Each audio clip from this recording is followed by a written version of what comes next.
Everybody, JC here with another TNI toy review, and today we're going to take a look at the new DC Collectibles DC Comics Designer Series Greg Capullo Mr. Freeze figure.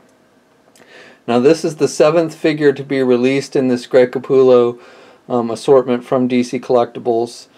Both this figure and Catwoman came out this week, and we'll be taking a look at Catwoman probably tomorrow. But today I wanted to look at Mr. Freeze, and he comes packaged in your standardized window box packaging that we've seen with all the figures for this Capullo line. You've got basically white box packaging. With this particular figure, you've got some blue borders on it, and then you've got the name off to the side and the Designer Series logo with Greg Capullo's name down at the bottom. On the one side of the packaging, we have some artwork from Mr. Capullo showing Mr. Freeze, and it tells us again that this is the 7th figure in the series. And then in the back, we have a look at other figures from basically the second wave of the Capullo line. So Red Hood, which came out a couple weeks ago, which we reviewed for you. And then, as I mentioned, Catwoman, which also came out this week, and Mr. Freeze, and then the Thrasher's Suit Batman figure, which I believe will be coming out next week. And then it also tells us that who the figures are sculpted by. So Mr. Freeze here was sculpted by Matthew Broliard, probably butchered that a little bit, and Jonathan Matthews. Okay, so let's get this figure open and take a look at what's inside. Okay, so here's a look at the figure outside of the packaging, and I've got to say that this is probably one of my favorite figures in this line to date. Other than maybe the Capullo Batman, I think this is probably the best looking figure that they've done for this line. The detail, the paint apps are really solid with this figure. He comes with some pretty decent articulation and has some nice accessories. So definitely I think this is one of the best figures in this line. So let's just go over some of the details of this figure real quick. Okay, so we'll start off looking at the head sculpt, which I think they've done a really nice job and captured that Capullo look for the character. Now obviously this version of Mr. Freeze is essentially the new 52 version. He's a bit, scrawny looking. He's got that scrawny looking scientist look. So he's not wearing the huge armor that we've seen with previous versions like the Arkham games and such. He does have like the tanks for his freeze and the breathing apparatus and everything, but it's still he's a much more scrawny, tall looking character, and they've captured that look quite nicely with this figure. But with the head sculpt, I just want to point out, I really like the detail with like how they've sculpted in the wrinkles on the face to give him that kind of old scientist look. He's got the goggles sculpted on, and like a yellowish gold metallic type shiny paint that picks up the light nicely. He's got a little patch of hair, white hair sculpted on the top, which looks really nice. And then the overall, what they've done with the paint apps with the skin tone, the blue skin tones, mixing in dark blues with light blues and almost a white shade there, I think it comes off looking really nice and gives him that overall kind of frozen look. The midsection of the figure has, the breathing apparatus. They've used some rubber hoses, which are essentially kind of glued onto the figure. So you do want to be careful not pull on those too hard, because you might pull them off. And they start on the front. He's got this armor piece that goes, basically around his chest. Again, I like the detail with, you can see like his rib cage. Again, kind of depicting that kind of scrawny look for the character. He's got these guards, or these wrist things on his biceps. Now I do want to notate that these are hard plastic. There's no articulation or rotation with them, so you do want to be careful, not to catch them on anything. They kind of stick out. You don't want to catch them on anything because they would snap off pretty easily. And then he's got the tank sculpted on the back, again with hoses and such. It's not removable or anything, and you can see like the one tank is blue. I guess that's his freeze stuff. And then he's got a belt sculpted. That's a separate piece. It's not removable, but it is separate from the figure and kind of moves on the figure a little bit. And then the suit itself has got, they've sculpted a texture look. You know, that's not painted on there. They've given it some nice wash effects to make it stand out, but those textures are actually sculpted into the figure, which is nice. And then on his thighs, he's got, not sure what these are supposed to be. I don't know if they're little pistols or some kind of freeze grenade or what, but they're sculpted on the sides. They're not removable. They look like they should be removable, but they're not. And then they do have little pieces that are actually move around on it. Almost look like maybe little gun handles or something. Again, I'm not exactly sure what these are supposed to be, but they look pretty cool. So one more little detail I just wanted to point out on the figure is with his feet. Now they've basically painted his shoes in this silver metallic type paint, as well as they've used the same kind of paint on his knee pads. Other parts of the figure as well, those things on his thighs, his belt, the apparatus around his neck and his tank and everything. So it gives it that metal look, kind of like he's wearing some armor pieces and stuff, which is nice. But with his shoes, I also want to note that he's got, they've sculpted little, like, looks like little cleats that come out to the side, you know, something you might be wearing if you were walking around in snow and ice.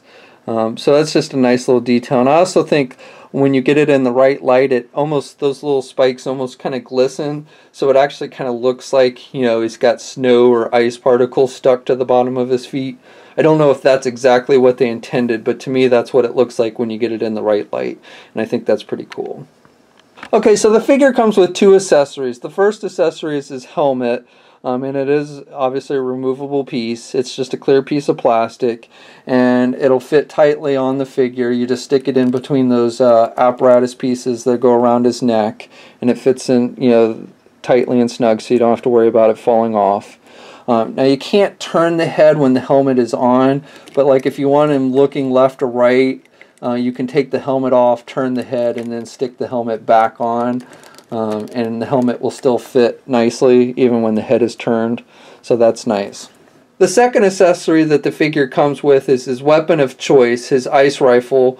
It's a more compact version of what I normally think of when I think of his weapon. It doesn't have any wires or anything going to the backpack or anything like that. It's more of a handheld blaster type weapon. But very true to what we see in the comic books. It's done in that metallic silver paint with some blue highlights to give it that kind of freeze look. Now, I will note that the way that he should hold the weapon is with this this long piece. The barrel, I guess, is what it is facing forward. However, I actually kind of think that the weapon looks better when he holds it backwards. Basically the short end is facing forward as opposed to the long end. I don't know. Like I said, the other way is more comic book accurate, but I kind of like the look of it better this way. He holds the gun in his left hand, and he holds it nicely either way, so however you want to pose it, you know, he will hold it in that hand nice and tight. So the figure definitely comes in on the tall side. He stands with his helmet on. He stands just under 7.5 inches tall. So he's definitely one of the taller figures in the assortment. He's taller than the Capullo Batman, as he should be, because I'm pretty sure in the comics he's a pretty, you know, tall, thin type character. And then just for one more comparison, here he is next to the New 52 Batgirl. So articulation on this figure is really nice. He's got a lot of articulation, especially for DC collectible figure. The head is just on a ball joint, but he can look left and right as long as you take the helmet off.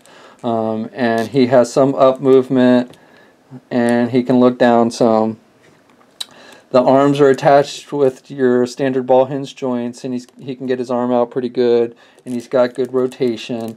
He's got a bicep swivel, and those arm guard pieces don't really prohibit the movement at all, which is nice. He's got single hinged elbows, so he can bend his elbow about that much, which is not too bad.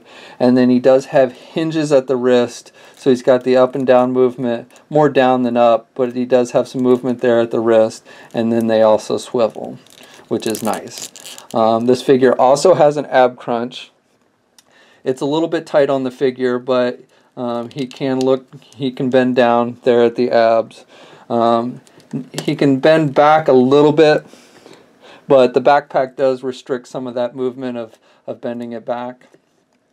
He has a swivel at the waist,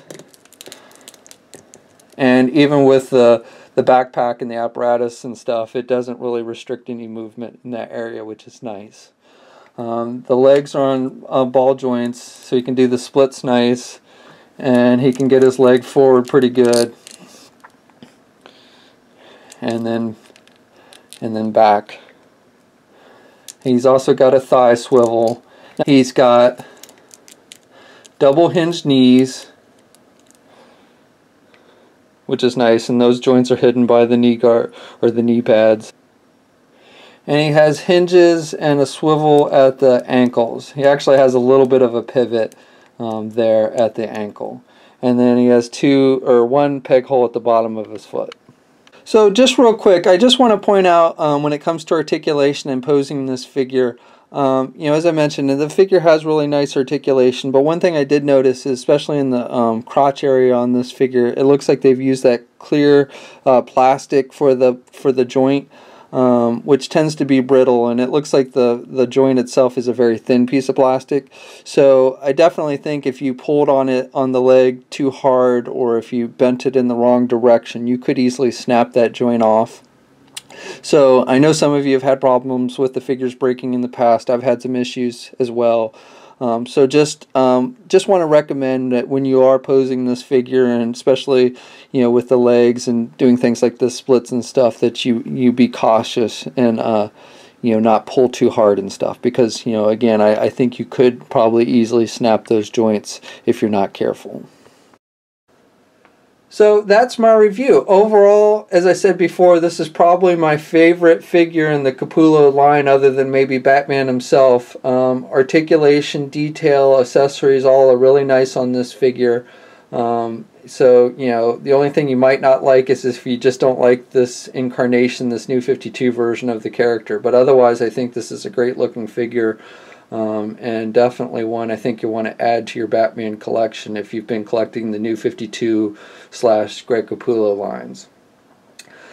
This figure is hitting comic book shelves now, comic and specialty shops, so if you want to add him to your collection, start checking now.